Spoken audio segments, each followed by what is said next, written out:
పసి పిల్లవాడు నవ్వాడు.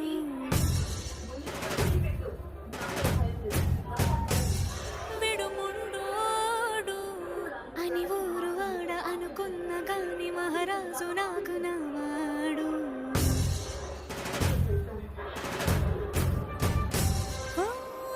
మాట పెడుసైనా మనసులో వెన్న రాయిలా ఉన్నవాడిలోన దేవుడెవరికి తెలుసును నాకన్నా. సూసేకి అగ్గిరవ్వ మాదిరే